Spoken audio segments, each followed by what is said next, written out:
Mayapur Nitaigaur kitchen থেকে সবাইকে স্বাগতম। আপনারা কেমন আছেন? আশা করি ভগবানের কৃপায় সবাই ভালোই আছেন। আমি আবারও চলে এসেছি আজকে আরেকটা নতুন রেসিপি নিয়ে। এখন শীতকাল, সিমের সিজন, তাই আমি এখানে সিম নিয়েছি। এই যে সিম দিয়ে চচ্চড়ি বানাবো। তার জন্য এখানে দেখুন সিম বানিয়ে নিয়েছি। এই যে মাঝখানে একটু এই যে হাফ করে নিয়েছি, আর এখানে আলু নিয়েছি আর বেগুন দিয়েছি। আলু বেগুন সিম দিয়ে একটা চচ্চড়ি বানাবো। একদম হালকা, সেরকম কোনো মশলা লাগে না। তাহলে চলুন দেখে নিই কীভাবে বানাতে হয়। এখানে আমি একটা লঙ্কার কালো জিরাটা ভাজা হয়ে গেছে। এখন আমি এই যে সিম বেগুন আলু দিয়ে দিচ্ছি।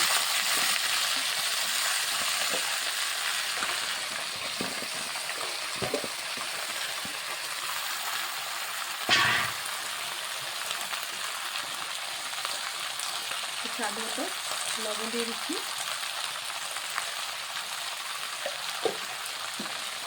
আর এখানে আমি পরিমাণ মতো হলুদ গুঁড়ো দিয়ে দিচ্ছি। আমি হলুদটা একটু কম দেবো, যাতে একটু হালকা গ্রিন কালারটা থাকে। ভালোভাবে মিশিয়ে নিচ্ছি। ভালোভাবে নুন হলুদ দিয়ে সবজিটাকে ভালোভাবে মিশিয়ে দিলাম। এখন আমি 2-1 মিনিটের জন্য একটু ঢাকা দেবো, যাতে করে সবজিটা মরে যায়। এই যে ঢাকনাটা আমি তুলে দিচ্ছি। দেখুন একদম সবজিটা মজে গেছে। এই যে সব সিদ্ধ হয়ে গেছে। সিম, এই যে আলুটা দেখিয়ে দিচ্ছি। এই যে আলুটাও সিদ্ধ হয়ে গেছে। এখন এখানে আমি অল্প একটু লঙ্কা গুঁড়া দেবো। এটা আপনারা চাইলে নাও দিতে পারেন, যাতে একটু চচ্চড়ি তো একটু ঝাল ঝাল হলে একটু ভালো লাগে। তার জন্য আমি একটু লঙ্কা দিয়ে দিলাম। এখন এই সবজিটাকে আমি ভালোভাবে ভাজা করে নেব। এই যে ভালোভাবে একটু যাতে না লেগে যায়, সুন্দর করে ভাজা করে নিচ্ছি।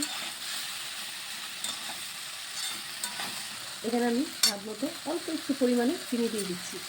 এটা দিলে কি মানে একটা স্বাদটা ব্যালেন্স হয়। এই যে মানে সিম বেগুন আলু দিয়েছি, এই সামান্য একটু চিনি একটু দিলে মানে টেস্টটা বেড়ে যায় সবজিটার। ভালোভাবে মিশিয়ে নিচ্ছি।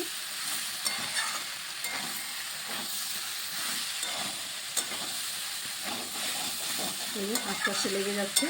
এবার গ্যাসটা একদম লো ফ্লেমে রেখে ভালো করে একটু ভাজা করে নিতে হবে। যেহেতু লঙ্কা গুঁড়াটা দেওয়া আছে, যাতে কাঁচা গন্ধ না করে, তার জন্য আমি অনেকক্ষণ ধরেই একটু ভেজে নিচ্ছি। এই যে আমি এবার সবজিটা ভাজা হয়ে গেছে দেখুন। এখন আমি এখানে অল্প একটু জল দিয়ে দিচ্ছি, একদম গা মাখা। এটা বেশি জল দিলে ভালো লাগবে না, এটা একদম গা মাখা করে।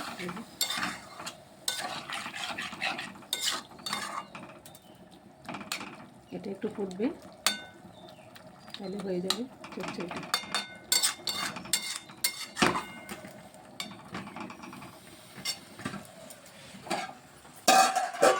এই যে আমি একটা হাতা দিয়ে চেপে দিচ্ছি, যাতে করে এই যে জল দিয়েছি, এই যে জুসটা আর সবজিগুলি সুন্দরভাবে যাতে ফুটে যায়।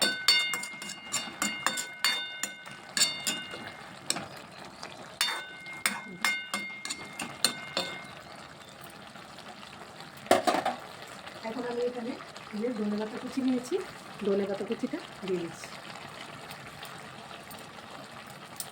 ধনেপাতা কুচিটা দিয়েও আমি এই যে হাতা দিয়ে চেপে দিচ্ছি। এটা আমি নেড়ে মিশাবো না, কারণ এটা উপরেই থাকবে ধনেপাতাটা। একদম সুন্দর এই অল্প এই যে জলের মধ্যে সিদ্ধ হবে ধনেপাতাটা সবজির সাথে, আর উপরে এরকমভাবে পাতানো থাকবে। আর কিছুক্ষণ ফুটিয়ে নিলেই আমাদের আলু বেগুন সিমের চচ্চড়িটা হয়ে যাবে। এই যে দেখুন হয়ে গেছে। এখন আমি নামিয়ে দিচ্ছি। এই যে জুসটাও কমে গেছে, এই যে একটু মাখা দেখুন রেডি হয়ে গেল আলু বেগুন সিমের চচ্চড়ি। আর অল্প টাইমের মধ্যে খুব সুন্দর, কোনো মশলা আদা জিরে বাটা নেই, কিছু নেই। একদম হালকাভাবে এটা রান্না করে নিতে পারেন। চাইলে লঙ্কা গুঁড়োটা আপনারা বাদ দিতে পারেন। এরকমভাবে কাঁচা লঙ্কা দিয়ে রান্না করে ভগবানকে ভোগ লাগাবেন। ভোগ লাগিয়ে গরম রাইসের সাথে প্রসাদ খেয়ে অবশ্যই দেখবেন কেমন লাগছে। আর সবাই ভালো থাকবেন, সুস্থ থাকবেন। আবার দেখা হচ্ছে পরের ভিডিওতে। হরে কৃষ্ণ।